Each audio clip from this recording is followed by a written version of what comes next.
Hello, friends. We are very interested to know which cities you are listening to us from, so quickly like and write in the comments where you are from. Also, share what shocking stories happened in your city or maybe even with you personally. Subscribe because the next story could be about your city or even your personal drama. Now let's dive into a new exciting story. A warm late summer evening softly enveloped Alex Miller's suburban home. The two-story cottage with white walls and a neatly trimmed lawn shone in the rays of the setting sun. From the open windows came the sounds of laughter, the clinking of glasses and unobtrusive jazz, which Layla insisted on turning on instead of the usual rock that Alex loved. Today was a special day, 10 years of their marriage. 10 years, which, as it seemed to Alex, flew by in an instant, leaving behind a trail of memories, plans, and promises. He stood at the grill, flipping sizzling steaks, and looked out at the guests' friends, colleagues, relatives gathered in the backyard. Everything looked perfect, too perfect. Alex straightened the apron with the inscription, "The best husband in the world," a gift from Layla for her last birthday, and glanced at his wife. She was standing at the snack table, laughing at something Jack, his best friend since college, was saying to her. Layla looked stunning. Her dark hair flowed over her shoulders, and her red dress emphasized her graceful figure. Jack, as always, was in his repertoire tall, with light stubble and a charming smile. He whispered something in her ear, and she covered her mouth with her palm, as if holding back laughter. Alex felt a slight pang in his chest, but immediately shrugged it off. It's Jack, his brother in spirit, and Layla is his life. "Hey, Miller, are you going to feed us, or are you just going to stare at your beauty?" One of the colleagues shouted, and the crowd laughed in unison. Alex grinned, pushing away the strange feeling. "Patience, guys. The food is almost ready. If you want a burnt steak, come first." The laughter became louder, and Alex returned to his work, but his gaze again involuntarily slid to Layla.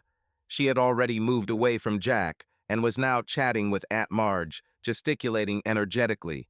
Everything is as usual. Everything is fine. The evening went on as usual. The guests ate, drank, and danced to an impromptu playlist that one of the friends connected to the speakers. Alex, slightly tired from endless toasts and handshakes, leaned against the porch railing, holding a bottle of beer.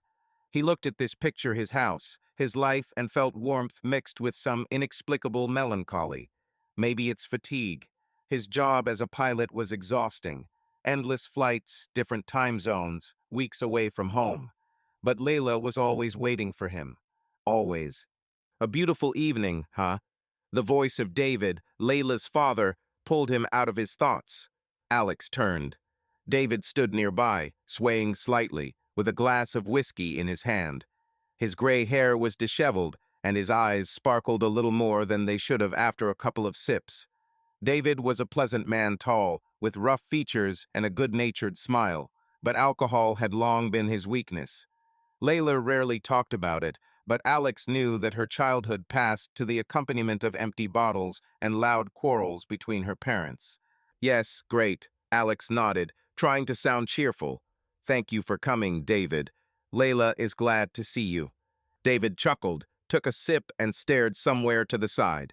10 years, Alex. 10 damn years. Do you even understand what this means?" Alex smiled, expecting some kind of drunken toast or joke. "Well, I hope that means I'm doing a good job as a husband so far." David didn't laugh. He slowly turned his head and looked at Alex as if he was seeing him for the first time. His gaze was heavy, almost accusing. "Open your eyes, Guy," he said quietly, but with such force that Alex involuntarily tensed. "Otherwise, you will have to live my life." And she, believe me, was not the sweetest. Alex frowned, trying to understand what the old man was getting at. "What are you talking about, David?" David nodded towards the crowd, to where Layla was standing with Jack again. They moved to the corner of the yard, away from the light of the lanterns, and whispered about something. Jack leaned towards her a little closer than necessary, and Layla smiled the same smile that Alex used to consider his own. "That's what it's about," David said, and turned away, taking another sip. The words hit like a cold wind. Alex froze, looking at Layla and Jack. His heart began to beat faster, but he immediately tried to calm himself down. It doesn't mean anything. They are friends. Just friends. David is drunk and talking nonsense. But for some reason, the old man's words stuck in my head like a thorn. Are you serious? Alex tried to smile, but it came out forced. It's Jack. He's my best friend. And Layla, she would never. David shrugged, looking off into the darkness. I thought so too, a long time ago. And then he stopped, as if he regretted what he had said, and waved his hand. Okay, forget it. This is your holiday. Enjoy. He patted Alex on the shoulder and walked away to the drinks table, leaving him alone with his thoughts buzzing. Alex finished his beer in one long gulp, trying to push away his anxiety. This is nonsense. Drunken delirium. But the gaze fell again on Layla and Jack, and now their intimacy seemed less innocent. The party began to die down around midnight.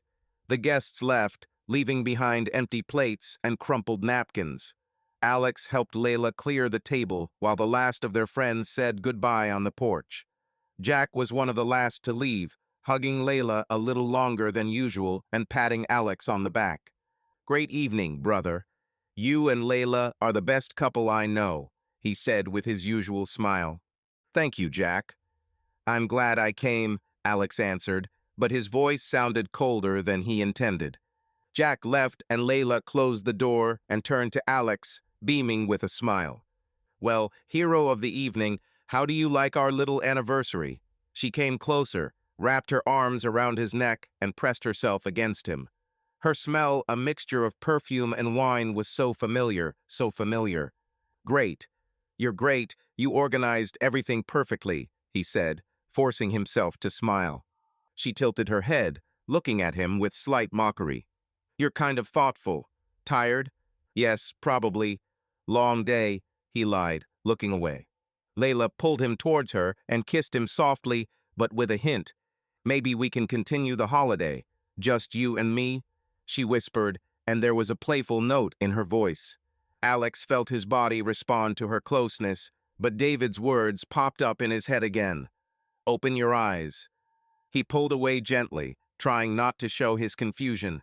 Lay, I'm really exhausted. Let's go tomorrow, he said, hoping she wouldn't notice his tension. She pouted, but then laughed. Okay, old grump. But tomorrow you're mine, okay? We agreed, he nodded, forcing a smile. Layla went upstairs, and Alex remained downstairs, looking at the empty living room. The silence was oppressive. He went to the window and looked out into the courtyard, where life had recently been in full swing. Everything was so good. That's right. But now something has changed. He couldn't explain it, but David's words, Layla's look, Jack's laughter, all of this was mixed up in his head like a bad dream. Alex Miller loved Layla with all his soul. 10 years ago, he stood on one knee in front of her, vowed to be there through thick and thin, made plans for children, future. He allowed these feelings to guide him, turning a blind eye to little things that might alarm him. But now he realized that somewhere along the way he had missed something important. And perhaps the people closest to him have long ago stabbed him in the back. He took out his phone, opened his contacts, and froze, looking at Jack's name. Then he turned his gaze to the sleeping house, where Layla was probably already covered with a blanket. And for the first time in 10 years, Alex's mind took precedence over his love for Layla. Alex lay in the darkness of the bedroom, staring at the ceiling. Nearby, under a thin blanket, Layla was quietly snoring. Her breathing was even, calm the way he was used to hearing it after long flights, when he returned home and fell asleep hugging her. But today, this silence was not reassuring. It cut into his ears like a knife, reminding him that he no longer felt safe in his own home. He turned over on his side, trying to find a comfortable position, but his body did not obey. My thoughts were spinning like a plane in a zone of turbulence. David's words, "Open your eyes," sounded in my head like a broken record. Alex clenched his fists, trying to drive them away, but they returned, clinging to every corner of his consciousness. He didn't want to believe it. I couldn't. Layla was his anchor, his ground after endless hours in the sky. And Jack was the one who was always there. But now it all seemed unsteady, like a mirage. The clock on the nightstand showed 2:17. Alex stood up quietly, trying not to wake Layla, and went downstairs. The living room still smelled of grill smoke and spilled wine. He walked to the sofa, collapsed on it, and rubbed his temples. He should have drunk water, but instead he reached for a bottle of bourbon left by one of the guests. He poured himself half a glass and took a sip. I'm going crazy, he thought, looking at the dark TV screen. This is just the drunken chatter of an old man, nothing more. But Layla's face came to mind, her smile when she whispered with Jack. Her hand inadvertently touched his shoulder. Alex had always considered himself observant in the cockpit. This was his main quality. He noticed the slightest changes in the instruments and felt every gust of wind. Why didn't he see anything here in his life? He finished his bourbon and set the glass down on the table with a thud. We need to talk to her. In the morning, ask directly. But what will he say? Hey, Lay, are you by any chance having an affair with my best friend? Just the thought of it made him nauseous. She will look at him with her big brown eyes, full of resentment, and say that he is crazy. Alex stood up, went to the window, and parted the curtains. The street was empty, illuminated only by the dim light of street lamps. He remembered how he and Layla chose this house. She liked the small garden at the back, and he liked the spacious garage where he could tinker with the car on rare days off. Then they were happy. They made plans, children, travel, cozy evenings by the fireplace. But the children never appeared. At first they put it off. He flew too much. She wanted to prepare the nest. Then the doctors said that Layla had problems and that there was little chance. She cried at night, and he hugged her, whispered that everything would be fine, that they would have enough of each other. And he believed it. I believed it until today. He returned to the sofa, took the phone, and opened the gallery. I scrolled through the photos. Layla on the beach in Mexico, her hair blowing in the wind, the two of them at their parents' Christmas. She laughs while holding his 35th birthday cake. In all the pictures, she looked so sincere, so his. But now he looked at these shots and looked for a catch. Was that smile real? Or did he just want to see her like this? The door upstairs creaked. Alex shuddered, quickly turned off the screen and listened. Light steps up the stairs. Layla appeared in the living room, wrapped in his old plaid shirt that she liked to wear around the house. Her hair was disheveled and her eyes were slightly puffy from sleep. Alex, why aren't you sleeping? Her voice was soft, slightly hoarse. He forced himself to smile, hiding the phone behind his back. I can't sleep. I decided to sit here for a while. She came closer, sat down next to him, and laid her head on his shoulder. You're kind of strange today. Everything is fine? Her warmth, her smell, it was all so familiar, so expensive. He wanted to hug her, hold her close, and forget about everything. But instead he asked, Lay, are you happy with me? She raised her head and looked at him in surprise. What kind of question? Of course I'm happy. And you? Yes, he hesitated, feeling the words get stuck in his throat. I was just thinking. 10 years is a long time. I want you to feel good. Layla smiled and stroked his hair. You're stupid, Miller. I feel better with you than anywhere else. Go to bed, okay? Tomorrow is a day off. We can lie around until lunch.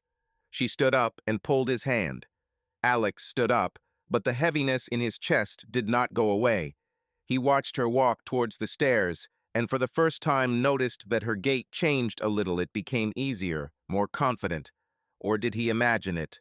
Lay, he called when she was already halfway to the bedroom. She turned around, standing on the step. You would have told me if something was wrong, right? She froze for a second, then nodded. Certainly. Sleep, Alex. You're overtired. She left, and he remained standing, looking after her. Her answer sounded sincere, but why then did he feel that she was lying? Monday morning burst into Alex's life with the mercilessness of a runway before a flight. He woke up to the sound of his alarm clock, as sharp as a cockpit alarm. Layla was still sleeping, her face buried in the pillow. Her breathing was quiet and even. Alex looked at her for a second, feeling love and suspicion fighting inside, but then stood up, not giving himself time to think. He was tired of unanswered questions. Today, he will find a way to get them. In the kitchen, he made coffee black without sugar, like he drank before long flights. Layla came down half an hour later, already dressed in a light dress, with her hair damp after the shower. She smiled, reaching for her cup. "You're early today." "Flight?" she asked, sitting down at the table. "No, business in the city," he answered, avoiding her gaze. "I'll be back for lunch." "Fine. Maybe we can order pizza tonight." Her voice was light, almost carefree. "We'll see," he muttered, putting the mug in the sink. She shrugged, not noticing or pretending not to notice his coldness. Alex grabbed the keys and walked out to the pickup. The morning was cool, with a light fog hanging over the lawns. He started the engine and drove, not into the city, as he said, but in the opposite direction to where, according to rumors, a man who could give him the truth worked. The detective's office was in an old building on the outskirts, sandwiched between an auto repair shop and a diner with a neon sign that said Food 24/7. The sign above the door read Robert Kane Private Investigations, but the paint was peeling and the letters seemed faded, like old memories. Alex parked, glanced at the cloudy window with frayed blinds, and entered. The inside smelled of cigarette smoke and cheap coffee. The room was cramped, a shabby sofa littered with folders, a metal table with a typewriter, and a couple of chairs, one of which creaked with every movement. A man of about 50 was sitting at the table balding, with bushy eyebrows and a scar crossing his left cheekbone. He looked up from the newspaper he was reading and nodded to Alex. "How can I help?" Kane's voice was hoarse, as if he smoked too much and slept too little.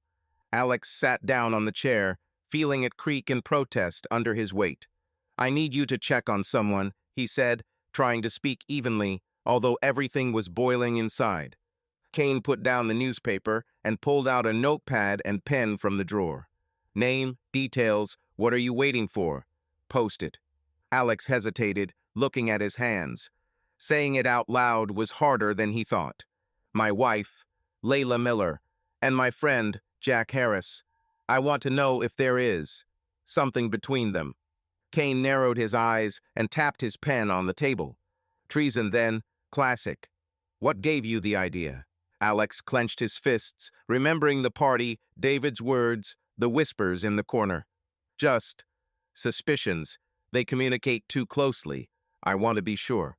"Are you sure they're not sleeping, or are you sure they're sleeping?" Kane grinned, but his eyes remained cold. "Just find out," Alex snapped, feeling his cheeks burn. Kane nodded and wrote something down on his notepad. "Okay. Addresses, habits, schedules, everything you know. The more you give, the faster I work." Alex told what he could, where Layla lives, where Jack works a manager at a car dealership in the city center, how often he himself goes on flights. Kane listened, nodding, sometimes throwing short questions. "Is she often alone at home? Does he come to you without calling?" The questions were simple, but each one drove the needle deeper into Alex's heart. "How long will it take?" he asked when he finished. "A week, maybe 2. Depends how careful they are." Kane shrugged. "If there is something, I will find it. Photos, notes, everything is as it should be. 500 in advance, the rest after." Alex took out his wallet and counted out the money cash he had withdrawn last week to repair his car. He handed them to Kane, feeling his fingers tremble. "That doesn't mean I don't trust her," he said, as if making excuses. "I just want to know." Kane took the money and put it in the drawer without counting it. "Everyone says so, boy. Don't worry, I'm not a judge. My job is to dig, not to read morals." Alex nodded and stood up, but turned around at the door. "If you don't find anything, that's also a result, right?" Kane grinned, revealing yellowish teeth. "Certainly. But you know what's funny? Those who come to me usually already know the answer. They just want me to voice it." These words hit like a shot. Alex left, slamming the door a little harder than necessary. On the street, he lit a cigarette. The cigarette trembled in his fingers, The smoke obscured his eyes. He got into the car, but didn't start it. He just sat there, looking at the peeling sign. Kane was right. Somewhere deep inside, he already felt the truth. When he returned home, Layla was sitting on the sofa with her laptop, scrolling through something on the internet. She raised her head and smiled.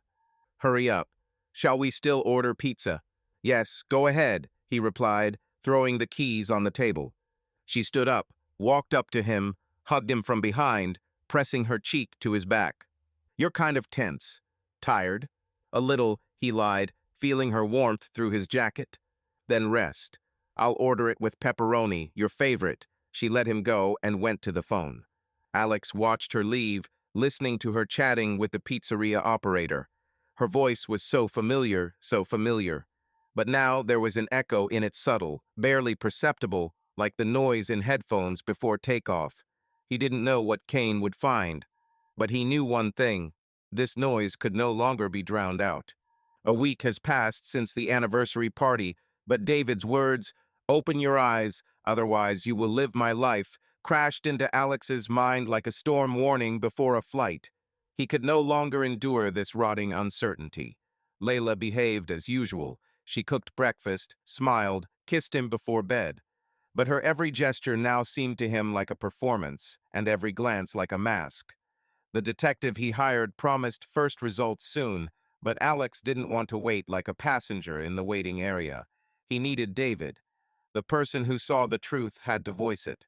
On Saturday morning, Layla went to the market. She loved to wander between the stalls, choosing spices and herbs, calling it her little ritual. Alex waited until her old Honda pulled out of the yard and dialed his father-in-law's number. "Alex, why the hell are you calling so early?" David's voice was rough, but with a warm note. "I can't sleep. Shall we go fishing?" Alex asked, trying to sound casual. David chuckled, paused, then said, "Fishing is good." An hour later at the old pier. "Coming." Alex dropped the call and went to get ready.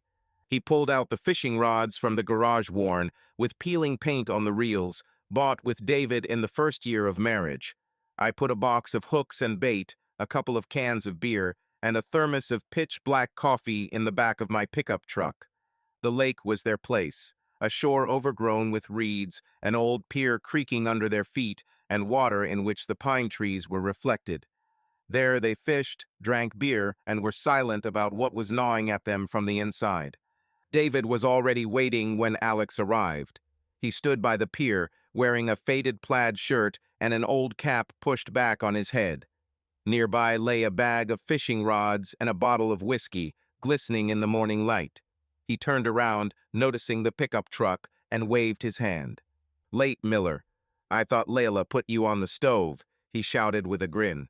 Alex got out of the car, slammed the door, and walked over, carrying the gear. "She's at the market. There is an hour until he returns." "An hour is almost an eternity." David nodded towards the water, where a light wind was blowing ripples. "Cast it, there should be a bite today."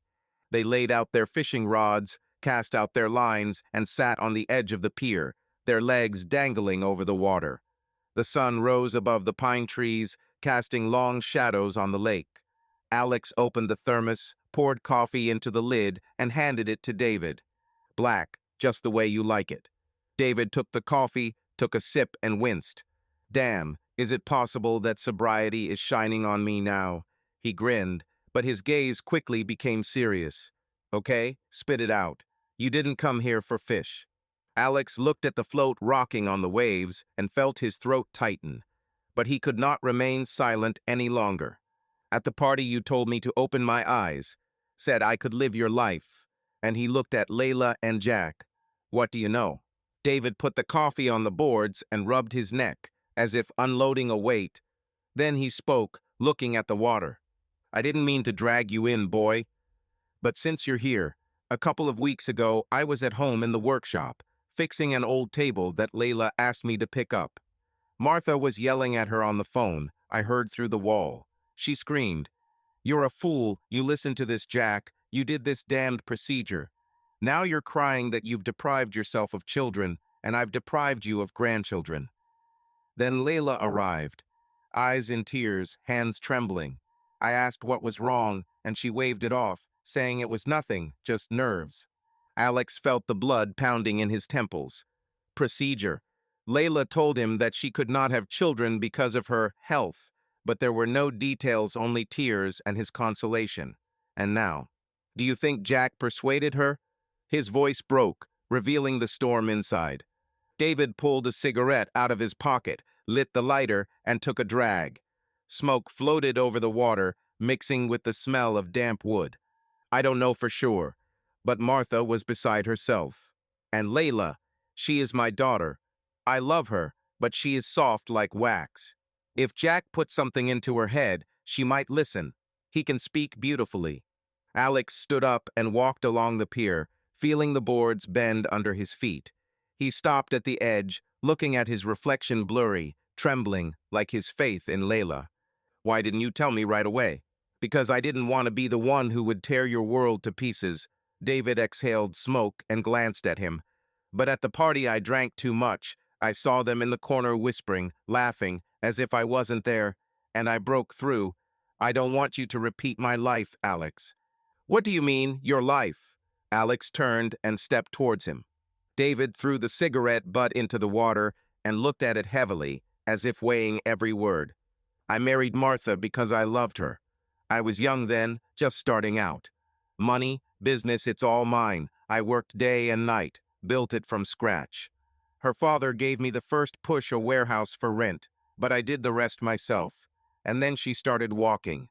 First with his friends, then with just anyone. I knew. Everyone knew. But I didn't leave.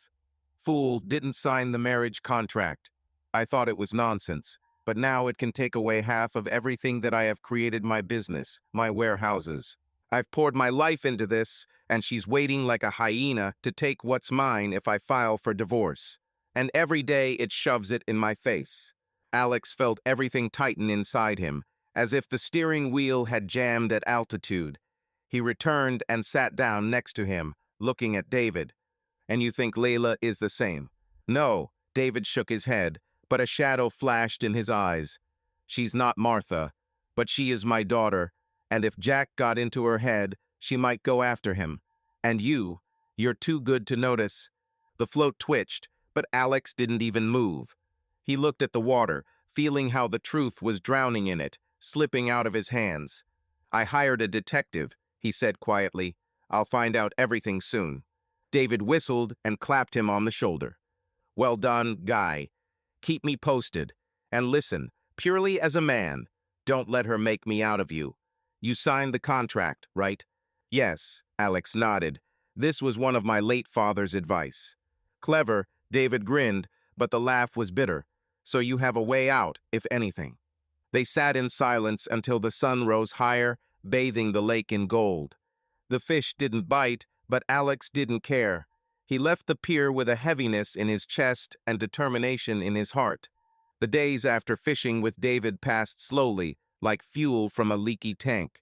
Alex lived on autopilot. He got up, made coffee, went on short flights, and returned to Layla with a smile on duty. But everything was seething inside. David's words were tearing his soul apart. He waited for a call from the detective, checked his phone with manic regularity, but he was silent. On Wednesday morning, Layla left for her ceramics class, a new hobby she picked up a couple of months ago. Alex watched as she packed her bag, chatted about clay pots and some kind of exhibition, and felt suspicion tightening his chest. He nodded, wished her luck, and, as soon as her car left the yard, he rushed to the phone. No messages. He swore under his breath, but then a call rang, an unfamiliar number. Yes, he barked, clutching the phone. Miller, this is Kane. The detective's voice was hoarse, with a slight whistle. There is something. We'll see you in an hour. Where usually. I will. Alex dropped the call, feeling his pulse beating in his temples. He grabbed his jacket and keys and ran out to the pickup. The drive to Kane's office took less than 20 minutes. He drove, ignoring the signs, as if he was in a hurry for an emergency landing.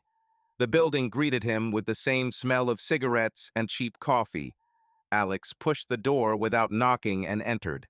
Kane sat at a table littered with papers and cigarette butts. He was wearing a wrinkled shirt, and there were shadows under his eyes. It looked like he hadn't slept for a couple of nights. In front of him lay a thin folder and an envelope made of thick paper. He looked up at Alex and nodded towards the chair. "Sit down. I don't like it when people hang over me." Alex sat down, feeling the chair creaking. His hands shook, but he clenched them into fists. "What did you find?" Kane leaned back and tapped his fingers on the table. "Not much yet, but enough to make you think. Your wife and your friend, they don't just talk about the weather." Alex felt his throat go dry. "Speak more clearly." Kane pulled out several photographs from the envelope and threw them on the table. Alex leaned over, peering. In the first photo, Layla and Jack were sitting in a cafe, a small one with stained glass windows 10 miles from home. She laughed, leaning across the table towards him, and he held her hand, intertwining his fingers with hers. In the second, they were leaving a motel on the outskirts of town. Jack was carrying her bag, and Layla was looking around, as if checking if anyone was watching.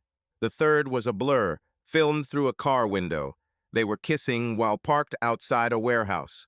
Alex looked at the pictures, feeling the ground disappear from under his feet. This was not a fantasy, not David's drunken delirium. It was the truth, black and white, with the sharpness of a knife. "When was this?" His voice sounded muffled, as if coming from underwater. "Yesterday, and the day before yesterday." Kane shrugged. "I started watching on Monday. They meet when you're not there. A cafe, a motel, a couple of secluded places. Nothing new under the sun." Alex threw the picture on the table, stood up, and walked around the room. His breathing was heavy, as if after a long climb. He stopped at the window, looking at the cloudy glass behind which the old air conditioner rattled. "What else?" he asked without turning around. "Only this for now." Kane pulled out a cigarette, lit it, releasing smoke into the ceiling. "But I can dig deeper. Phone numbers, accounts, witnesses. If you want to know everything, it will be more expensive." Alex turned and clenched his fists. "Dig. I need everything." Kane nodded and took another drag. "I'll give you a full schedule in a week." Alex took out his wallet and counted out the money, the last cash he kept for a rainy day. "The dark day has arrived." He threw the bills on the table without looking. "Find me evidence. Not just a photo. Something that I can." He stopped, not knowing what to say. "Use? Show? Digest?" "I'll find it." Kane collected the money and put it in a drawer. "You hang in there. People often break down when they see this." Alex didn't answer. He walked out, slamming the door, and got into the pickup truck. His hand shook as he inserted the key into the ignition. He did not go home right away. He turned onto the empty road that led to the river and stopped at the cliff. He went out and lit a cigarette, his third of the day, although he quit 5 years ago. The smoke mixed with the smell of water and pine trees, but did not drown out the pain. He took out his phone and opened the gallery. Photos of Layla, her smile on the beach, her eyes at their wedding. He looked at them and saw another woman, the one who kissed Jack in the car, who laughed with him in the cafe. This was not his Layla, or was his Layla never real? Alex threw the cigarette butt into the river, watching it drown. He didn't want to believe it, still clinging to the idea that this was a mistake, that Kane had messed up something. "But the photographs were in my jacket pocket, heavy as stones." First evidence. And he knew, this is just the beginning. When he returned home, Layla was already there. She stood at the stove, frying something with garlic and spices. She turned around, noticing him, and smiled. "Hi, darling. How are things in the city?" "Okay," he lied, throwing the keys on the table. "You're kind of pale," she frowned, stepped towards him, and touched his cheek. "Tired?" Her hand was warm, familiar. But now he saw something different in her, the one who lay in Jack's palm. "Yes," he said, looking away. "I'll go lie down." He went upstairs without waiting for her answer. He closed the bedroom door, fell onto the bed, and stared at the ceiling. The pictures from Kane turned Alex's life into an endless flight through a thunderstorm. He saw the ground, but could not land. They lay in the pocket of his jacket, hidden in the closet, but their shadow fell on every conversation with Layla, every touch. She behaved as if nothing had happened. She made coffee, smiled, and asked about his flights. But now her voice sounded like a lie, and her warmth burned like a hot fuselage. On Friday evening, she announced that she was going to a bachelorette party. A friend from a ceramics class was celebrating her birthday.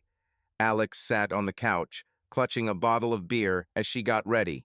Layla was getting ready to take a shower.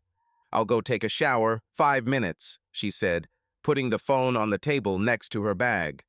"Then I'll run away right away."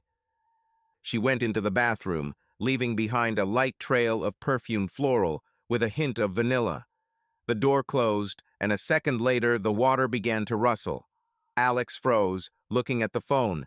He was waiting for a chance to take it without suspicion. And here he is. He stood up and walked over to the table, feeling his pulse beating in his temples. I took the phone and entered the password 2510, their anniversary, October 25th. The screen lit up. He opened the messages, scrolling through the chat's girlfriends, Martha, a couple of numbers without names. And here it is, Jack. The last message was sent this afternoon. Alex opened the correspondence, feeling his throat tighten. The beginning was usual. "Are you free today?" "Yes, after the bachelorette party." But further, "Layla, motel, no one bothers." "Jack, I told you, the perfect spot. He won't even flinch." "Layla, sometimes he looks like he can smell, but he's too soft to dig." "Jack, his gentleness is our bonus. Tomorrow at 8 at the warehouse." "Layla, yes, just don't drag it out like last time." Alex froze, looking at the words. Too soft. He, the one who gave her 10 years, who built a life with her, who held her when she cried for her children. He scrolled up. More messages. "Jack, that night there was a fire. Shall we repeat it?" "Layla, when he flies away again, yes. The main thing is to be quiet." He quickly took screenshots every message, every photo, and sent them to his email, erasing traces of what he had sent. Then he put the phone back, exactly as it was. Layla came out of the bathroom a couple of minutes later, wrapped in a towel with wet hair. She smiled when she noticed him. "That's it, I'm ready. I'll change clothes and run away. Are you okay? You look pale." He slowly raised his head, looking at her. Her face was so familiar, soft features, warm eyes. But now he saw another, the one who whispered to Jack, who lied to his face. "I'm just tired," he said, his voice even though everything was boiling inside. "Rest then." She came up and touched his cheek with a damp hand. "Don't be bored without me." She went into the bedroom to change clothes, and 5 minutes later she returned in a black dress with a low neckline. She kissed him on the forehead and slipped out the door, saying, "See you later." Alex remained seated, clutching the bottle of beer so that the glass almost cracked. He didn't say a word. He didn't scream or rush after her. Kane will find more, but these are no longer just suspicions. This is true. And she cut deeper than he expected. Alex went up to the bedroom, collapsed on the bed without undressing, and stared at the ceiling. Sleep did not come. Instead, her words came too soft. "He won't twitch." But somewhere deep inside, a new strength was growing. He was not soft. He's a pilot, and he will find a way to level out this flight, even if he has to crash. She returned in the morning, a little after 3, with the smell of wine and someone else's perfume, muttered something incomprehensible, and fell asleep. Alex looked at her sleeping and felt rage mixed with pain, but he decided to remain silent. Bye. On Saturday morning, Layla came down to the kitchen late, barefoot, wearing his old t-shirt, her hair disheveled. She smiled when she saw him at the coffee table and reached for the coffee machine. "Good morning, honey. Did you sleep well?" Her voice was soft, slightly hoarse. "Okay," he lied, looking into his mug. Everything was boiling inside, but he kept his face. She turned around and leaned against the tabletop. "You're kind of quiet. Tired after flights?" "Maybe," he said, taking a sip. "We need to go to the city." I'll be back soon. Oh, grab some bread if you're at the store, she said, returning to her coffee. He nodded, took the keys, and walked out to the pickup. But instead of the store, he went to the bar where Jack often hung out on Saturdays, sipping beer and chatting with anyone. Alex knew his habits better than he would have liked. He needed to see him to understand how a man whom he considered a brother could so vilely stab a knife into his back. He wasn't going to say anything, not yet. Just look him in the eyes. The bar was almost empty when Alex walked in midday, too early for noise. It smelled of spilled beer and fried onions. Jack sat at the bar, wearing his worn leather jacket, with a bottle of Budweiser in his hand. He turned around, noticing Alex, and grinned the same smile that once seemed friendly. Hey, brother, what destinies? Decided to have a couple of beers? Jack slammed the chair next to him. Alex walked over, sat down, and ordered a beer from the bartender, a bald guy with an anchor tattoo on his neck. He looked at Jack, trying to find in his face at least a hint of guilt, but he saw only the usual impudence. I was just thinking, haven't seen you for a long time, he said, his voice even, although everything inside was trembling. Jack took a sip and nodded.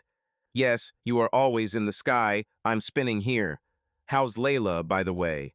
Is everyone making their own pots? Alex squeezed the bottle, feeling the coldness of the glass. He remembered her laugh in the photo, her hand in Jack's.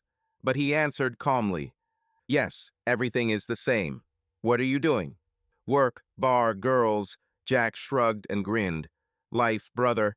We must take it while they give it. Alex nodded, looking at him. How could he sit here, chatting, drinking beer, knowing that he was sleeping with his wife? How could I look him in the eyes after everything? He took a sip to hide how his hands were shaking. You're right, he said, forcing himself to smile. We must take it. They sat for an hour, maybe more. Jack told stories about a client who wanted to buy a Tesla on credit without a job, about a bar fight last week. Alex listened, nodded, laughed in the right places, but inside he asked himself one question. How? How could he and Layla betray him so vilely? Jack looked the same, loud, confident, a little brash. But now Alex saw the mask behind it. Or did it never exist?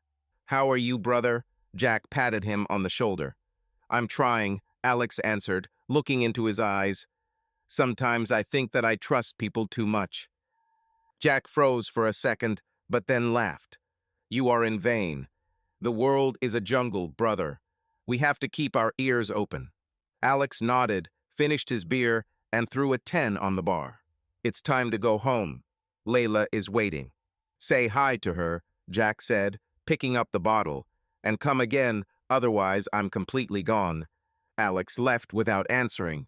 I got into the pickup truck and squeezed the steering wheel, feeling the rage and pain fighting inside. Jack was the same, not a hint of guilt, not a hint of shame. How could he? How could she? He didn't say a word about what he knew. Didn't show screenshots, didn't hit him in that grinning face. But every glance of Jack, every laugh of his was now evidence not on paper, but in his soul. When he returned home, Layla was sitting in the living room, leafing through a magazine, drinking coffee. She raised her head and smiled. Hello. Did you bring bread? I forgot, he said, putting the keys on the table. You're kind of strange. She stood up and stepped towards him. Tired? He looked at her familiar eyes, her soft voice. But now he saw another Layla, the one who laughed with Jack, who wrote to him about the motel. Yes, he lied, his voice cold. A Sunday night at the bar with Jack left Alex in limbo, as if he were floating above the ground without landing gear. Layla spent the day in the garden, pruning roses and humming to herself, while he sat on the porch with cold coffee, pretending to read the newspaper. He looked at her movements, her smile, and no longer looked for excuses. The screenshots from her phone and Jack's impudence at the bar were sparks, but he needed full fire. Kane was his last hope. On Monday morning, after a flight to Chicago, the phone rang as soon as he entered the house. Layla was still sleeping. She always slept off after the weekend, citing fatigue. Alex picked up the phone while standing at the kitchen window. Miller, Kane, come. The report is ready. The detective's voice was hoarse, but firm. What's there? Alex asked, feeling his pulse quicken. Everything you wanted. Be here in an hour. Kane hung up the call. Alex glanced at the stairs leading to the bedroom. He could have waited until she woke up to come up with an excuse, but that was unnecessary. He grabbed his jacket and keys and ran out to the pickup. The road to Kane's office took 20 minutes. He drove, overtaking cars, feeling the adrenaline rushing through his temples as if he were about to perform a difficult maneuver. The office greeted him with the smell of cigarette smoke and cheap coffee. Kane sat at a table littered with papers and empty glasses. He was wearing a wrinkled shirt with a ketchup stain, shadows under his eyes, but his gaze was clear. In front of him lay a thick folder and an envelope made of thick paper. He nodded towards Alex on the chair. "Sit down. This is the finale," he said, lighting a cigarette. Alex sat down, feeling the chair creaking. His hands clenched in his lap. "Give me a report," he said, his voice even though everything was boiling inside. Kane opened the folder and pulled out a stack of photographs, printouts, and a couple of sheets of notes. He threw everything on the table, tapping his finger on the pictures. "This is your truth. Full schedule. They are lovers, 100%, he began. "I followed them for 2 weeks.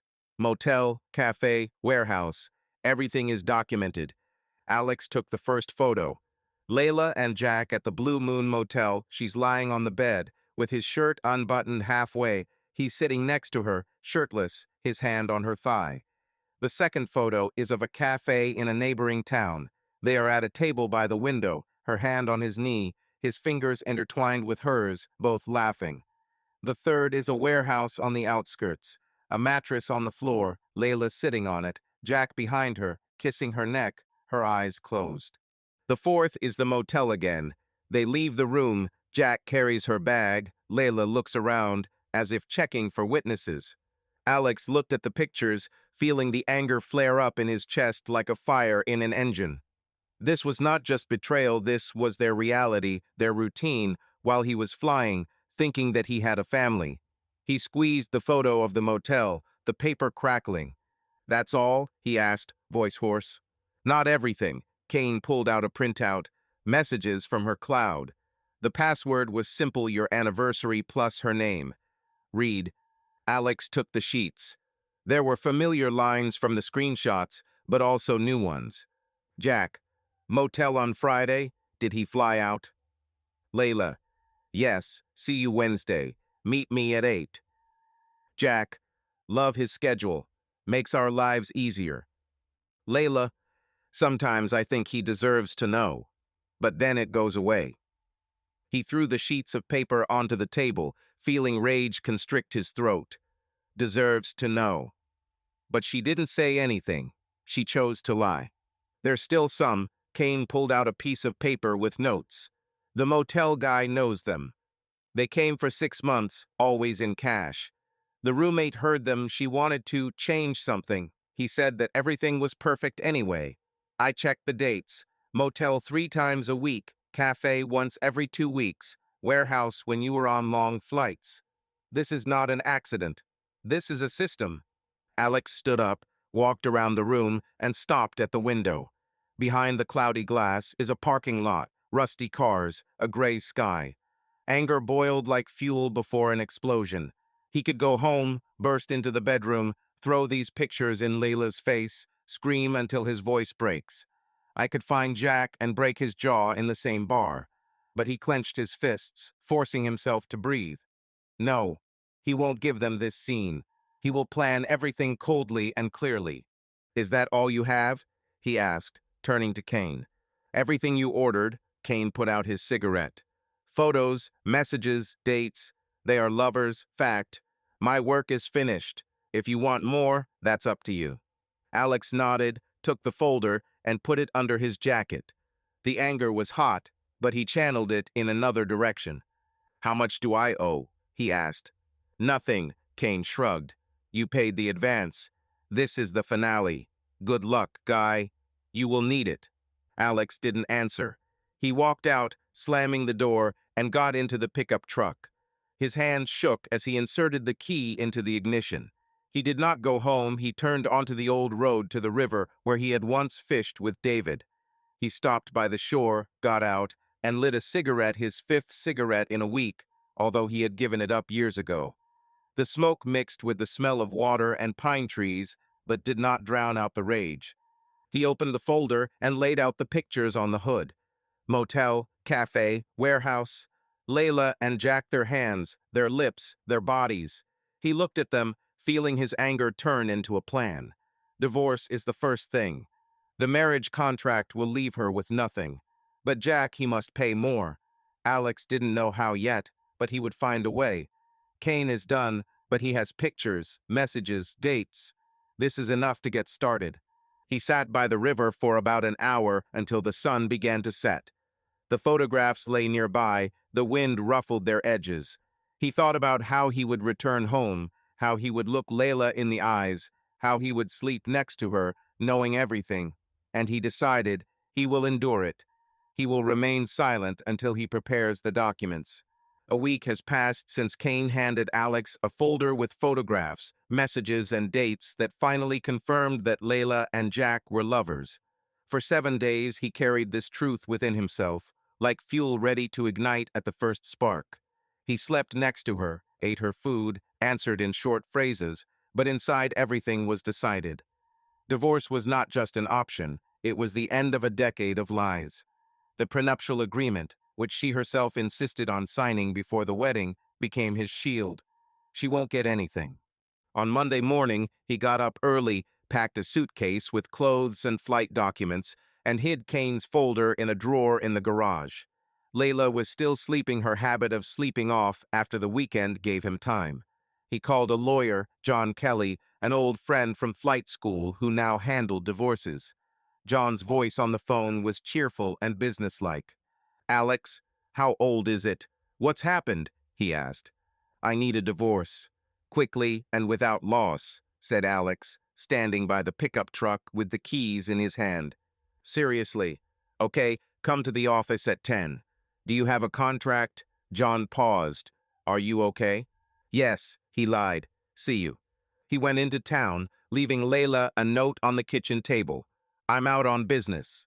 I'll be back in the evening." Kelly's office was in a low building overlooking a noisy street.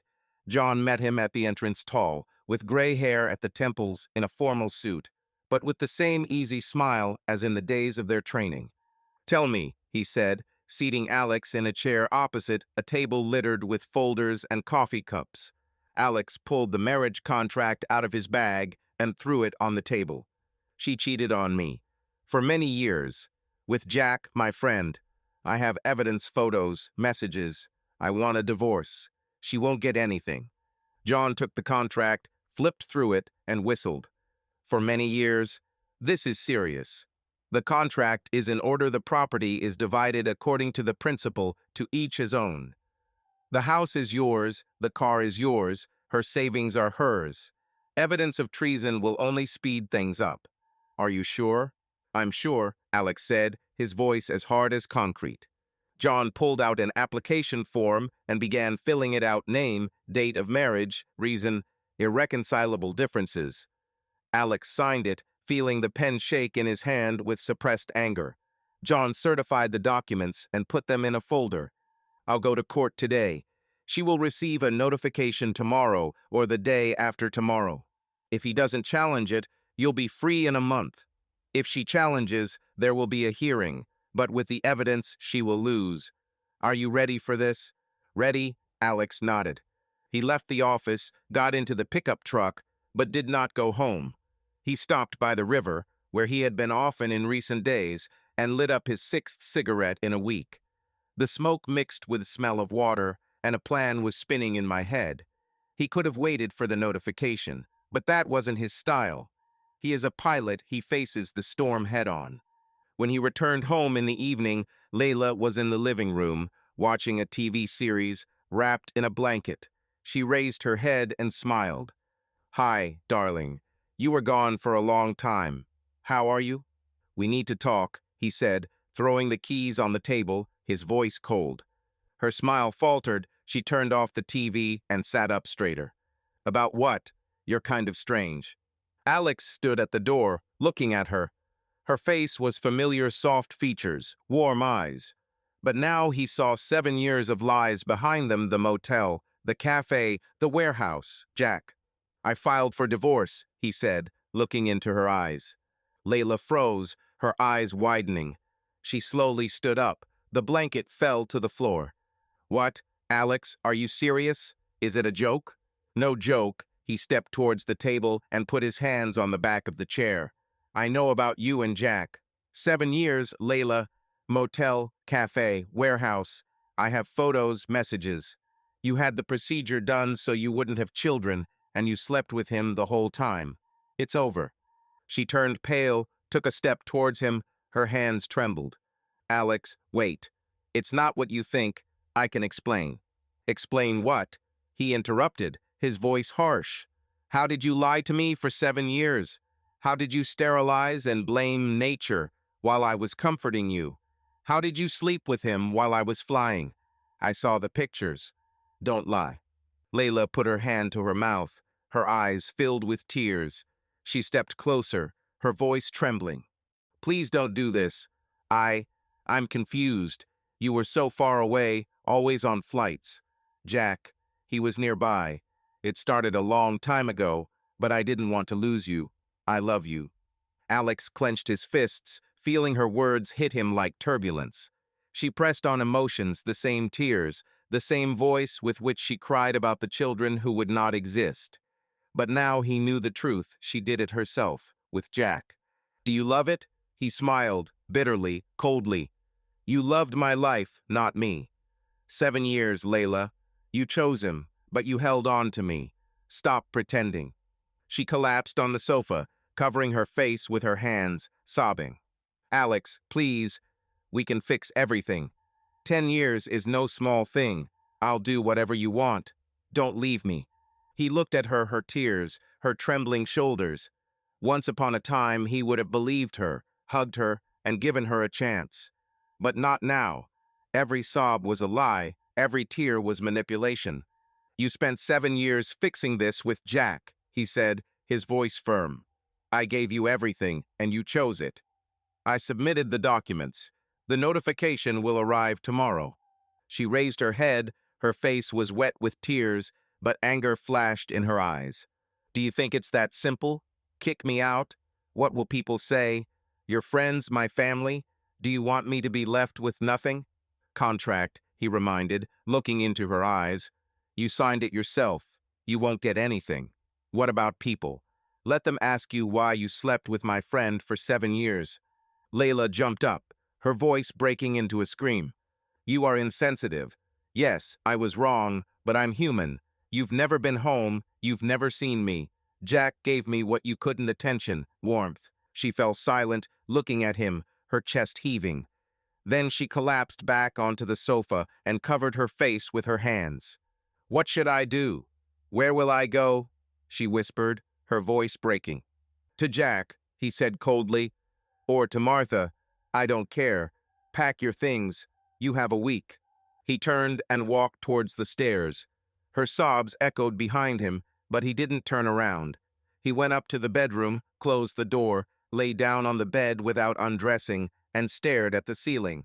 The anger was still seething, but now it was mixed with relief. He filed for divorce. Layla tried to play on feelings, but he was adamant, like a pilot who knows that the storm is behind. He lay awake that night, listening to her walking around the house, slamming doors, crying quietly downstairs. In the morning, the notification will come, and she will understand that this is not a bluff, and he will start a new life without her. Filing for divorce left Alex with a mixture of relief and cold determination. Layla spent the night after their conversation downstairs, slamming doors and quietly sobbing, but he did not come down to her. In the morning, he left for a flight to Detroit, leaving her a note: You have a week. All day in the sky, he thought not about her, but about David, the man who first opened his eyes to the truth, who himself lived in a trap because of Martha. If Alex could break free, then David deserved the same. Returning on Tuesday evening, He found the house empty. Layla had left, taking a couple of bags and leaving a note on the table. "I'm at my mother's. We'll talk later." He crumpled the paper, threw it in the trash, and took out his phone. David answered after the second ring, his voice hoarse, but with a hint of surprise. "Alex, why are you calling?" he asked. "This is about you," Alex said, standing at the window, looking at the dark garden. "Come to me tomorrow morning. We need to talk." "To your home?" David chuckled. "Okay, why not? Martha is at the spa until the evening. I'm free. I'll be there at 9. "I'm waiting." Alex dropped the call. He walked into the kitchen, took out a couple of bottles of beer from the refrigerator, and put them on the table. It's not fishing, but beer and conversation within four walls could work better. David was not just a father-in-law, he was a man who was stuck in the same quagmire as Alex until yesterday. Only David did not have a marriage contract, but he had a business that he built from scratch. Alex knew Martha would take half if David didn't find a way out, and he will help him find this way out. On Wednesday morning, David arrived promptly at 9. His Dodge pulled up outside the house, and he got out, wearing a threadbare plaid shirt and cap, with a bottle of whiskey in his hand, apparently just in case. Alex met him at the door and nodded toward the kitchen. "Come in." Beer on the table. David grinned, walked inside, and threw his cap on a chair. "Beer in the morning." "You spoil me, boy," he said, sitting down at the table. Alex took the bottle, opened it, handed it to him, and sat down opposite. "I don't indulge. This is serious." David took a sip, put the bottle on the table, and looked at him carefully. "Spit it out. You didn't just call me. What happened?" Alex looked at him, feeling the words forming in his head. He began, his voice even but firm. "I filed for divorce. Layla and Jack are not 6 months old, David. 7 years. I have photos, messages. She had the procedure done before we even started talking about children. She was with him all this time." David froze, his hand holding the bottle stopping halfway to his mouth. He slowly lowered it and rubbed his neck. 7 years? Damn it. I knew she was hanging out with him, but 7? Jesus, guy. Well done. How did she react? She cried, screamed, blamed me. Alex shrugged. "But I won't back down. The contract is on my side. She won't get anything." David whistled and leaned back in his chair. "This is a blow. I'm proud of you, you know. You didn't let her break you. And I—" He paused, looking at the bottle, then took it and took a long sip. "I'm sitting with Martha like a fool." Alex leaned closer, looking into his eyes. "It's time, David. File for divorce." David chuckled, but there was bitterness in his voice. "It's easy to say. I don't have your contract. I put my life into this, Alex. I don't want to be left with nothing." Alex nodded, feeling his words resonate. "I understand, but you don't have to live like that. You said it yourself, it's a cage. There is a way out. I'll help." "How?" David narrowed his eyes on him. "She will ruin me." "We need a lawyer," Alex said, his voice firm. "Not just a scammer, but someone who knows how to protect yours. I'll find one. We will prove that the business is your merit, not hers. Her betrayal is also an argument. You can win." David fell silent, looking at him. Then he took the bottle, took another sip, and set it down with a quiet thud. "Are you serious? Do you think this is real?" "Really," Alex looked into his eyes. "You can get out. You shouldn't live with her for the money you earned." David rubbed his face with his hands and exhaled. His gaze became heavier, but a spark flashed in it. "To hell with her. Maybe you're right. I'm tired, Alex. Tired of watching her drag around lovers while I plow. If you can find a lawyer, I'll file."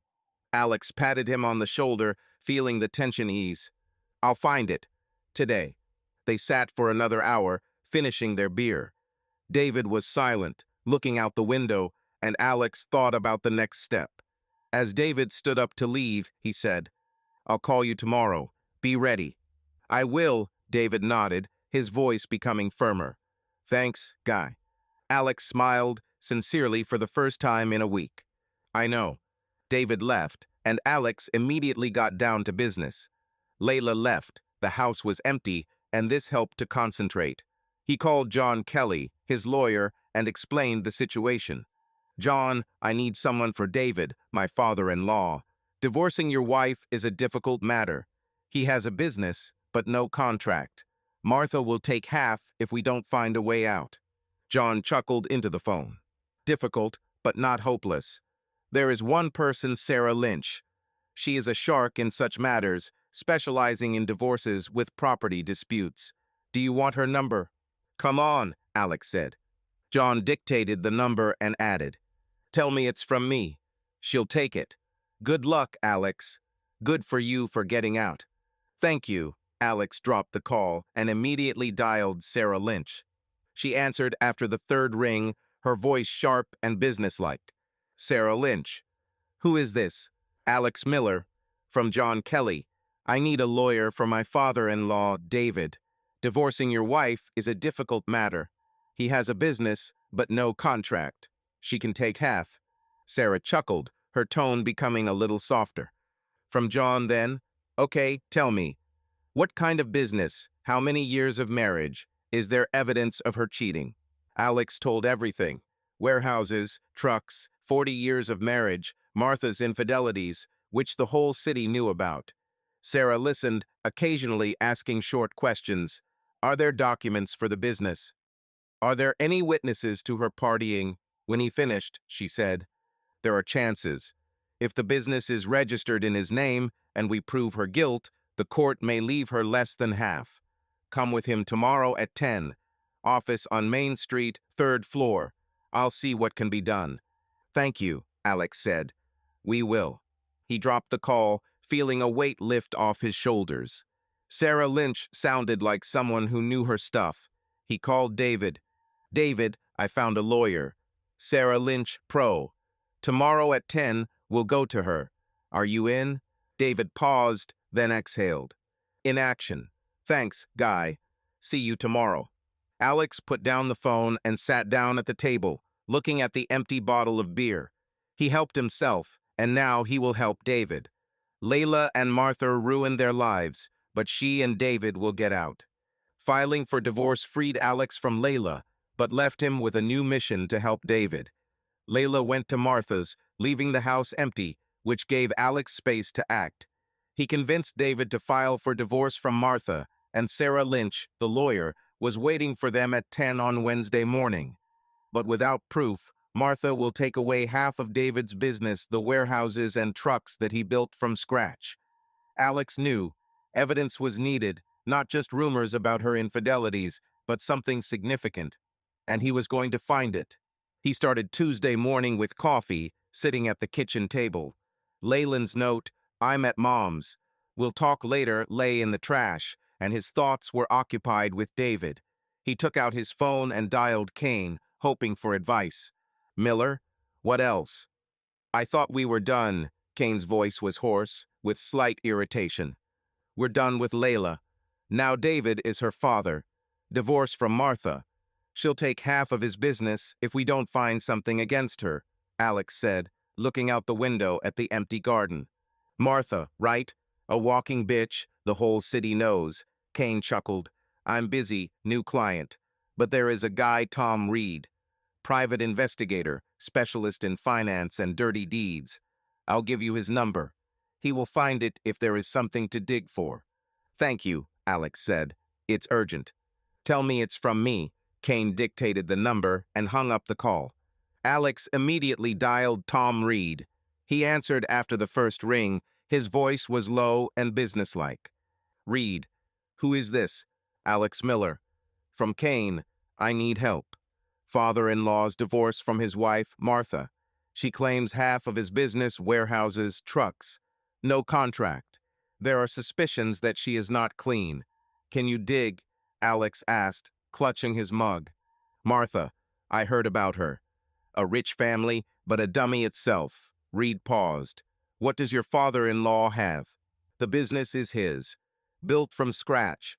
They have 40 years of marriage. She walked, but he endured. We need something to cut down on her share," Alex explained. "Interesting," Reed chuckled. Prove her fraud or guilt, and the court may give her less. Give me a day. Meet me tomorrow at 9 in front of your lawyer. 500 in advance, the rest after. I agree, said Alex. Find something. He transferred the money through the app, feeling the plan gaining momentum. The day passed in anticipation. He removed traces of Layla from the house, threw out her magazines, and put her forgotten clothes in a box. In the evening, Reed called. Miller, there is news. Come see me, office on 3rd Street, 2nd floor. Now, Reed's voice was sharp. Alex grabbed his jacket and drove off. Reed's office was smaller than Kane's, a cramped room with one window, a desk littered with papers, and an old laptop. Reed sat at the table, balding, wearing a threadbare shirt, holding a mug of black coffee. In front of him lay a folder and a USB flash drive. He nodded towards the chair. Sit down, I dug. Martha is not just a walker. It's dirty, he began, opening the folder. Alex sat up, feeling his pulse quicken. What did you find? Reed pulled out the printouts and threw them on the table. Accounts. Martha has been siphoning money out of David's business for the past 10 years. Front companies Martin Logistics, Northern Transit. She registered them as suppliers and transferred payments for services there. About $200,000 were spent during this time. Here are the statements. Everything is from his accounts, but the signatures are fake. I checked with the bank. She used his seal while he was away on business trips. Alex took the sheets and ran his eyes over the numbers. Dates, amounts, names. It was a blow. Did she steal from him? He asked, his voice shaking with anger.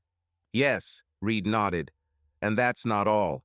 She has a lover, a certain Richard Cox, the owner of a car service center.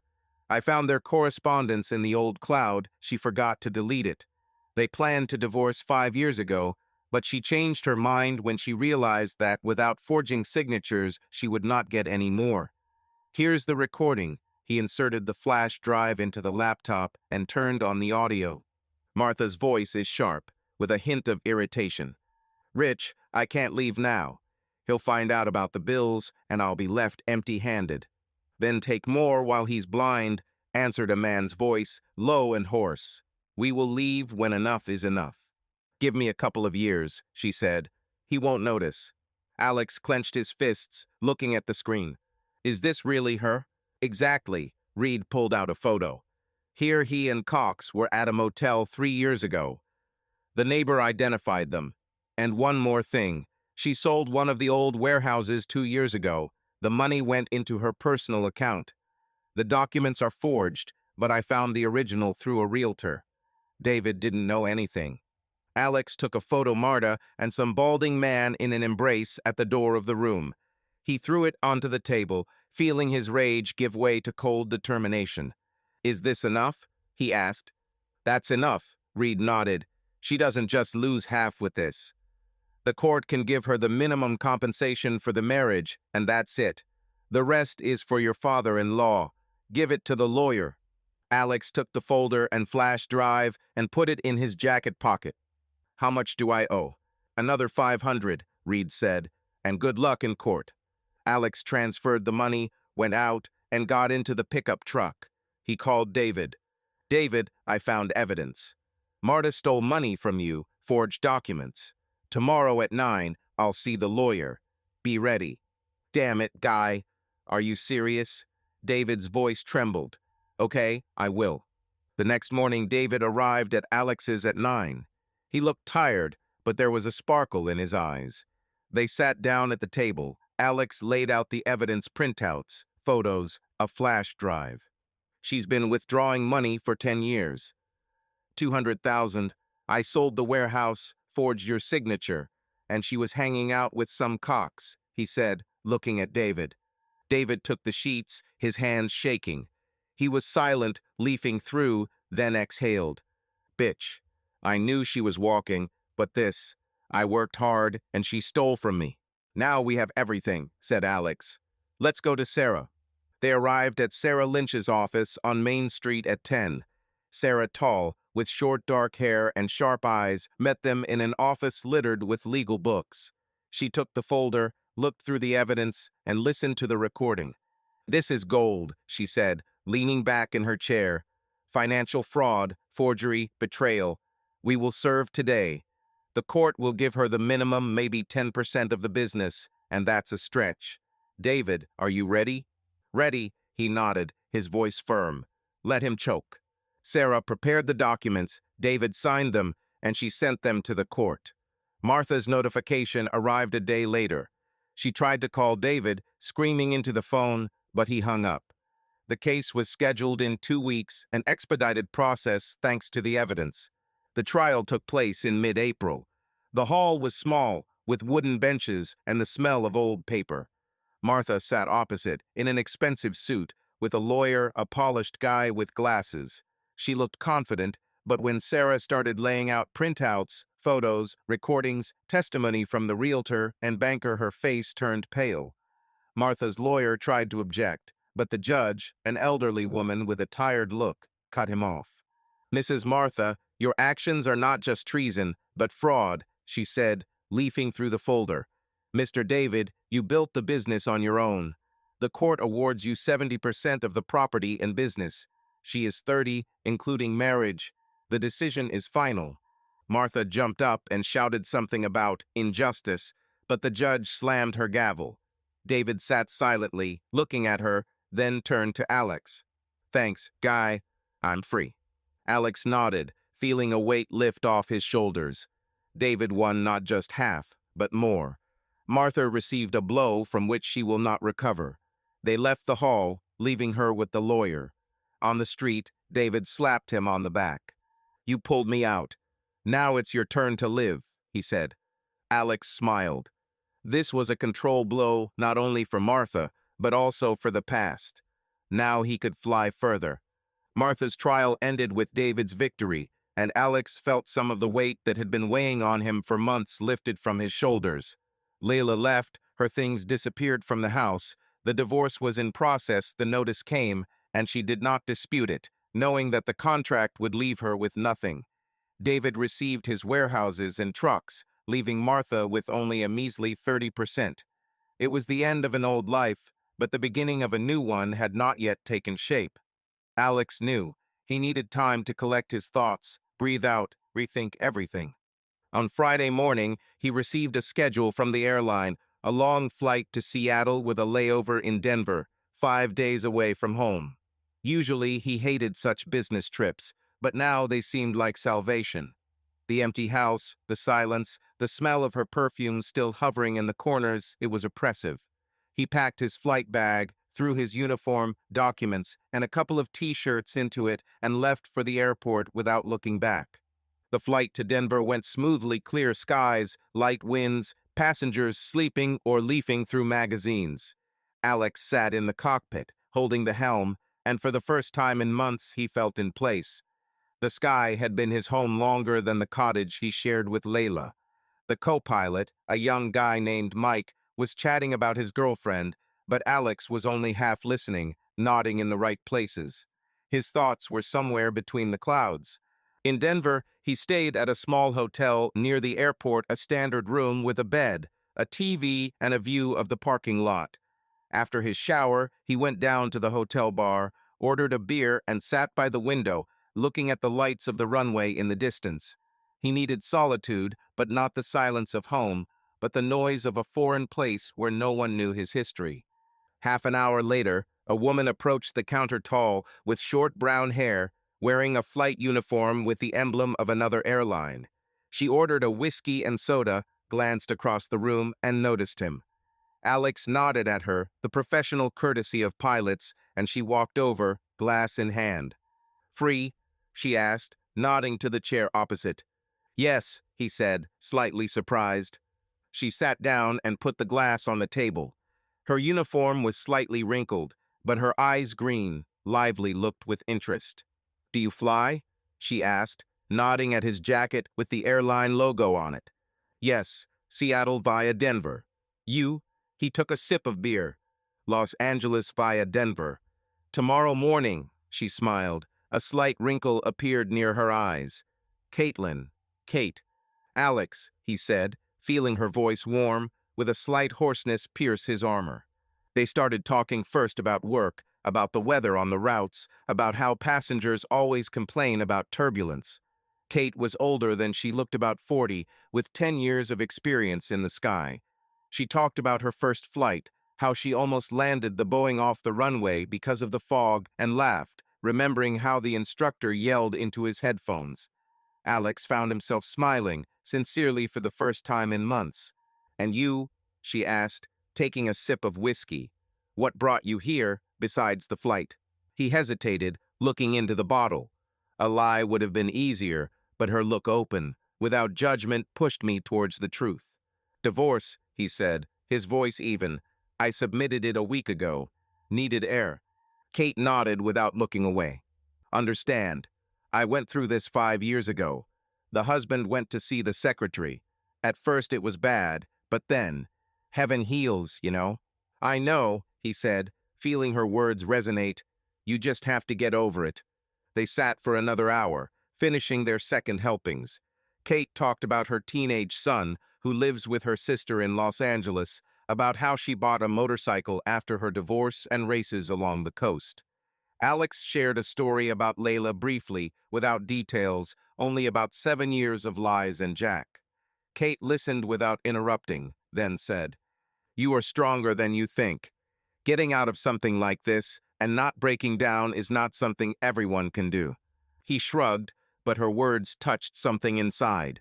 When the bar began to empty, she finished her whiskey and stood up. "I'm flying in the morning. Maybe we'll see you again in the sky," she said, smiling. "Maybe," he nodded, feeling a slight warmth from her presence. "Give me your number," she added, pulling out her phone. "If you're in Los Angeles, I'll show you the best sunset." He dictated the number, she wrote it down, waved her hand, and left. Alex remained sitting, looking at the empty glass. Kate was no rescue, but she was the first person he'd spoken to without a mask in a long time. This was the beginning not of love, not of romance, but just a step forward. The following days in Seattle were spent in work flights, inspections, reports.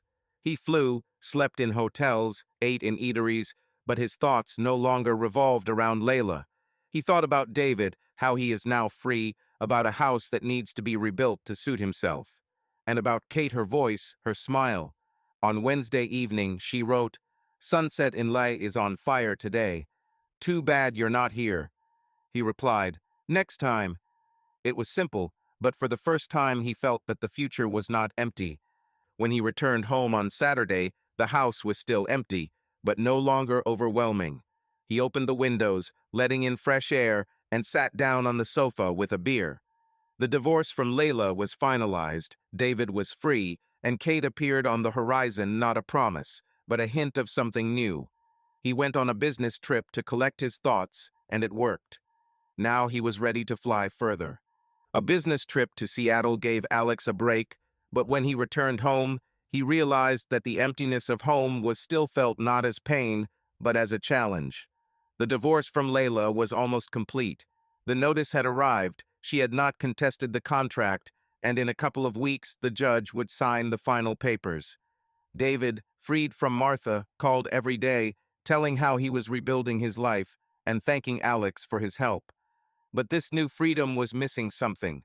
He was used to flying alone, but now he didn't want to land in the void. On Saturday morning, a week after his return, he received a text from Kate. "In Denver tomorrow. If you're nearby, let's meet. Coffee or something stronger." Alex smiled, looking at the screen. Their conversation in a hotel bar in Denver remains in my memory, light, without pressure, but with some kind of warm aftertaste. He replied, "I'm flying to Denver tomorrow. Coffee sounds great." Her answer came a minute later. Then at 11, Bean House at the airport. "Don't be late, pilot." The flight to Denver was short, clear skies, light winds, passengers dozing. Alex landed at 10:30, handed in his reports, and drove to the coffee shop. The Bean House was a small place with wooden tables and the smell of freshly ground beans. Kate was already waiting by the window in jeans and a light jacket, without a uniform, with short brown hair, slightly disheveled by the wind. She raised her head, noticing him, and smiled the same warm smile as when they first met. "Punctual," she said, nodding to the chair opposite. "Sit down. I ordered espresso, but I can change it if you're not a fan." "Espresso is fine," he said, sitting down. "How is Los Angeles?" "Sun, traffic jams. My son broke his knee on a skateboard again." She laughed, her green eyes sparkling. "And you? How are you at home?" "Empty," he said, shrugging his shoulders. "The divorce is ending. Father-in-law is free. Now we need to understand what's next." Kate nodded, taking a sip of her coffee. Her gaze was open, without pity, but with understanding. "After my divorce, I lived like a robot for a year. Work, home, son. Then I bought a motorcycle and realized that I was still alive. You need something of your own." "Maybe a motorcycle too," he grinned, feeling how her lightness pierced his armor. They talked for an hour about flights, about the stupid habits of passengers, about how she once almost dropped off a drunk businessman on an emergency runway. Kate was direct, with a sharp sense of humor and a warm energy that pulled rather than pushed. When the coffee was finished, she suggested, "Shall we go for a walk? It's a couple of hours before my flight, but it's boring to sit here." They got out and walked along the street to a small park near the airport. The wind blew leaves along the asphalt, the sun broke through the clouds.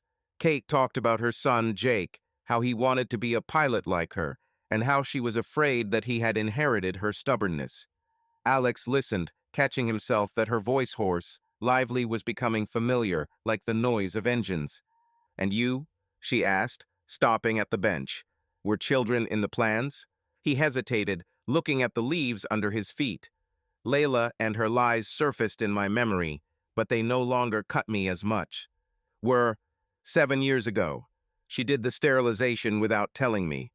All this time I thought it was nature, but she was with someone else." Kate whistled and sat down on the bench, looking at him. "It's tough. Sorry for asking." "Nothing." He sat down next to him, feeling how her proximity not intrusive, but natural calmed. "Now it's the past.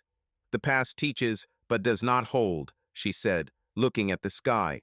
"After the divorce, I thought that I would never trust anyone again. And then I realized that it's not about them, but about me. You will get there too." He nodded, feeling her words sink in. They sat in silence, looking at the planes taking off in the distance. Then she turned to him and smiled. "You're not as dark as you seem, Alex Miller. There's something real about you." "You too," he said, feeling warmth in his chest for the first time in a long time.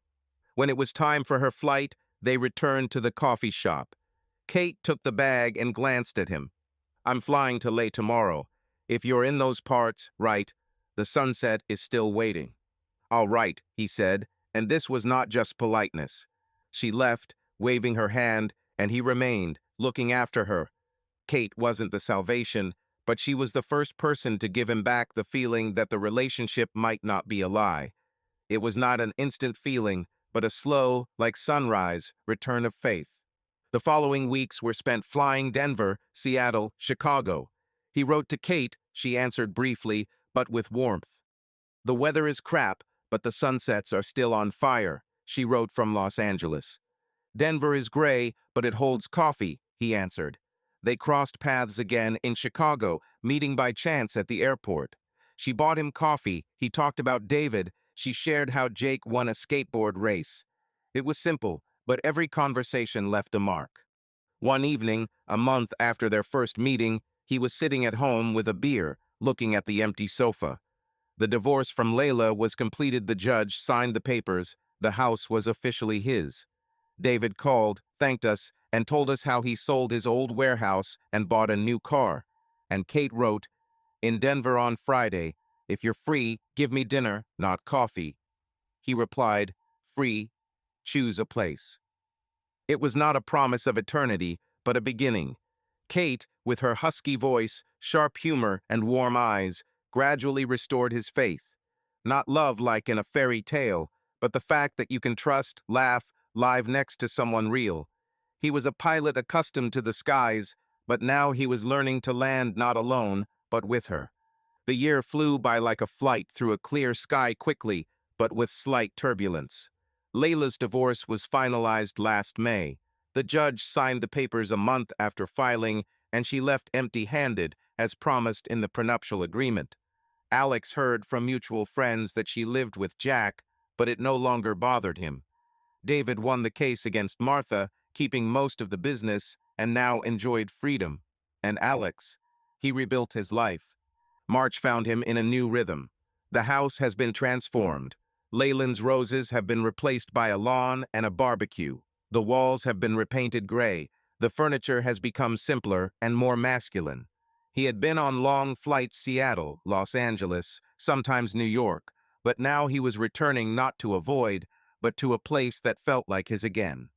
David became part of this new life, not just a former father-in-law, but a friend, almost a brother, with whom he went through the storm. On Saturday morning, Alex stood at the barbecue in the yard, lighting the coals. David promised to stop by at 11, their tradition that had developed over the years. Beer, steaks, conversations about life. He arrived in his Dodge, slammed the door, and walked out with a bottle of whiskey in his hand, grinning. "Are you frying meat again, as if I'm not getting enough?" he shouted, striding across the lawn. Alex smiled as he flipped the steak. "You always eat for two. I'm used to it." David plopped down in a lawn chair, opened the whiskey, and poured himself a glass, which Alex had left on the table. "Well, tell me, pilot, how are you? Flights, girls?" He took a sip, looking at him with a slight mockery. Alex threw the steak onto the plate, sat down opposite him, and took the beer. "Flights, as always. Girls. There's one," he said, feeling the words come out easier than a year ago. "Wow," David squinted. "Who is she?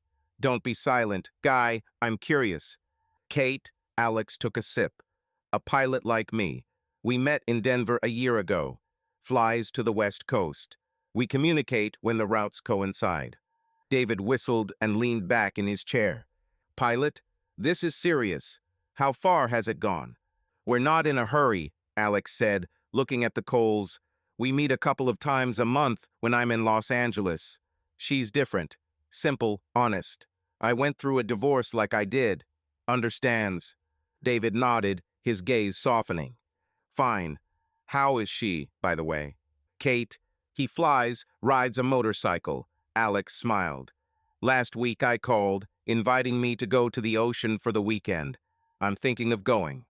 "Go," David slammed the table. "Live, boy. You deserve it." They fell silent, chewing their steaks. The silence was comfortable, like between people who do not need unnecessary words.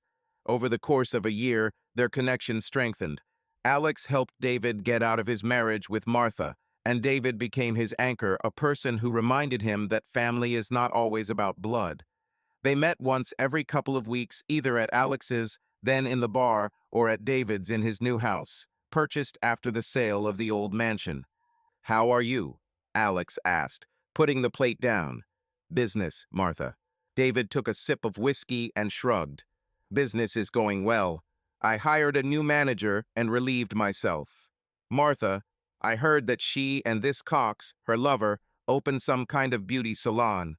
She's already spent half the money they gave her. Let him live, I don't care." "Don't you regret it?" Alex asked, looking at him. "Not for a second," David chuckled. "You pulled me out, boy. I've been a blind fool for 40 years. Now I can breathe." Even the whiskey tasted better. Alex nodded, feeling warm from his words. When David was about to leave, he stood up and patted him on the shoulder. "You did great, Alex. Don't forget me, okay? And invite me to the wedding, if with this, Kate will get there," he said, grinning. "It won't come yet," Alex laughed. "But I'll call you. Drive carefully." David left, and Alex stayed to clear the table. He looked at the empty yard, feeling how the year had changed him. Layla and Jack remained in the past, David became the present, and Kate became a hint of the future. He maintained a relationship with David not out of duty, but because he wanted to. It was a friendship forged in the fire of their shared losses. On Saturday morning, he returned from Seattle, dropped his flight bag at the door, and went to make coffee. The ringing of the doorbell took him by surprise. He was not expecting anyone. Having opened it, he froze. Layla was standing on the threshold. She looked different, shorter hair, dark circles under her eyes, jeans and a sweater instead of her usual dresses. In his hands was a paper bag with something that smelled like baked goods. "Hi, Alex," she said, her voice quiet, with a slight tremble. "Can I come in?" He squeezed the doorknob, feeling the old anger stirring somewhere inside. "For what?" he asked, his voice cold. "Talk." She looked up. Her eyes, the same ones that had once melted him, now seemed dull. "Please." 5 minutes.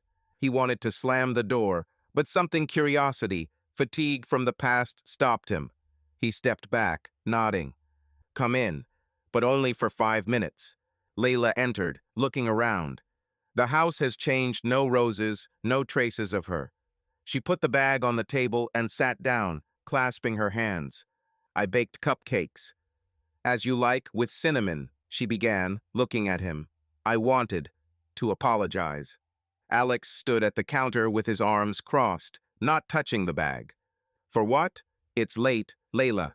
She shuddered and looked down. "I know it's late. I ruined everything. But I miss you, Alex. Life with Jack is not the same. He's not you." I realized what I had lost. He smiled, bitterly, coldly. "Do you understand in a year? Comfortable. What, is Jack tired, or is there not enough money?" Layla raised her head, her eyes filled with tears. "Don't do that. I didn't come for money. I just want us back. We were happy, remember? 10 years is no small thing. I was wrong, but I can change. Give me a chance." Alex stepped towards the table, looking into her eyes. Her tears, her trembling voice, it was familiar. She pressed on emotions, like a year ago when he filed for divorce. But now it didn't work. "Are you happy?" he said, his voice harsh. "I was happy until I found out that you slept with Jack for 7 years. You were not mistaken, Layla. You chose this." She stood up and walked towards him, her hands trembling. "I know what I did, but I loved you, Alex. Jack. He was a mistake, a way to forget loneliness. You were always in the sky. I felt empty. I want to fix everything. We can start again." He stepped back, raising his hand. "Enough. You didn't love me. You loved the house, my salary, my blindness. And Jack wasn't a mistake. He was your plan. 7 years, Layla. Do you think I'll forget?" She covered her face with her hands, sobbing. "Please, I don't know what to do. Jack, he's not what he seemed. I'm alone, Alex. I'm scared." Her tears fell to the floor, but he did not move. Once upon a time, he would have hugged her, consoled her, and believed her. Now he saw only lies, the same ones that were in the motel, in the warehouse, in the cafe. "You made a choice," he said, his voice as hard as concrete. "Live with him. I closed this door a year ago. I have a new life, and you are not in it." Layla raised her head. Her face was wet with tears, but anger flashed in her eyes. "New life? With someone else? Do you think she's better than me? You just threw us out like trash. You threw us out," he snapped. "7 years ago, when I lay with Jack." "Go away, Layla. Your 5 minutes are up." She froze, looking at him, then grabbed the bag of cupcakes and stepped towards the door. At the threshold, she turned around. "You'll be sorry," she said, her voice breaking. "I was your family." "Oh no," he said, opening the door. "You were my mistake." She left, slamming the door. Her footsteps died down on the street. Alex closed the lock, returned to the table, sat down, looking at the empty space where the package stood. The anger was still seething, but now it was mixed with relief. She tried to win him back with tears, cupcakes, words about the past. But he was adamant. The door is closed not just for her, but for that entire life. 2 years have passed since he closed the door on Layla, strengthened his friendship with David a year ago, and now his life has taken a new course. Kate, whom he met in a bar in Denver, became not just a woman on the horizon, she became his wife. They married last summer in a small Los Angeles courtroom, without ceremony, with only her sister and David as witnesses. And now, 9 months later, Their home was filled with new meaning. Kate was 8 months pregnant, and her belly bulged under a loose t-shirt like an airplane control wheel. They decided to spend Saturday evening at David's. His cottage became their meeting place, where beer, steaks, and conversations flowed into a cozy routine. Alex stood at the grill in the yard, turning meat, while Kate sat in a lawn chair, sipping lemonade. David left the house with a bottle of whiskey and 2 beer cans, grinning. "A sea of meat again?" he shouted, throwing the cans on the table. "You always eat for 3, Alex retorted, smiling. "I'm used to it." Kate laughed, rubbing her belly. "He is preparing for a grandfather who will steal food from a child."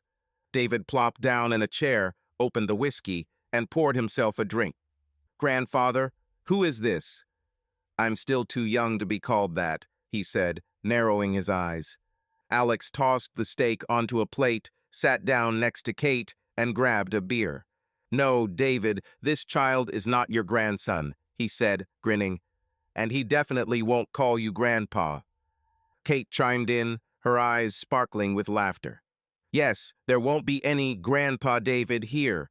Maybe an old curmudgeon, but that's the maximum." David froze, bottle in hand, then leaned back, feigning indignation. "What is this? A conspiracy? You are sitting here mocking me, and by the way, I supported you at the wedding. If you mock me like that, I will pack my things and move in with you. I'll stay in the guest room and steal food every day." Alex laughed, jabbing him with his elbow. "This will be a seizure of territory. You'll have to put locks on the refrigerator." "Castles," David chuckled, taking a sip of whiskey. "I'll hack them faster than you can land your plane. And I will teach the child." Kate shook her head, holding back her laughter. "Oh, David, you'll be the worst influence." Alex picked up his beer and clinked it with Kate's can. "Then we will deport you. No grandfathers with bad habits." They laughed, and the air filled with a lightness that Alex hadn't felt in years.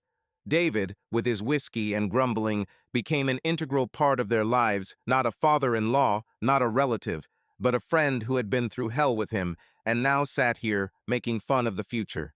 Kate, with her warm smile and sharp tongue, was his new sky, not just a pilot, but the person who gave him a second chance. "Seriously," David said when the laughter died down, "you did great. I look at you and think, damn, if I had gotten out earlier, maybe I would have sat like this too. Proud of you, Alex. And you, Kate." Alex nodded, feeling warmth in his chest. "Thank you, David. You are part of this too." Kate smiled and put her hand on his. "Yes, you are our main grumbler. It would be boring without you." David chuckled, but there was a sparkle in his eyes. Okay, don't spread yourself. Eat your steaks before I take them away." They sat for a couple more hours, finishing their beer and lemonade until the sun set behind the pine trees. David told stories about his drivers, Kate teased him about his love of whiskey, and Alex looked at them, feeling that this was his new family, not ideal, but real. When they got ready to leave, David walked them to the car and tapped Alex on the shoulder. "Take care of her," he said, nodding at Kate. "And call me when Alex Jr. is born." "Agreed," Alex laughed, getting behind the wheel. They left, leaving David at the cottage. The ride home was quiet. Kate dozed next to her hand resting on her stomach. Alex looked at her, at the dark road ahead, and knew. This was the end of an old life and the beginning of a new one, with humor, with friends, with love. And he was ready for this landing. Subscribe to our channel so that your love doesn't cheat on you, and go ahead and listen to the next story, because this story is nothing compared to the next one. If you're under 18, don't even think click to the next one.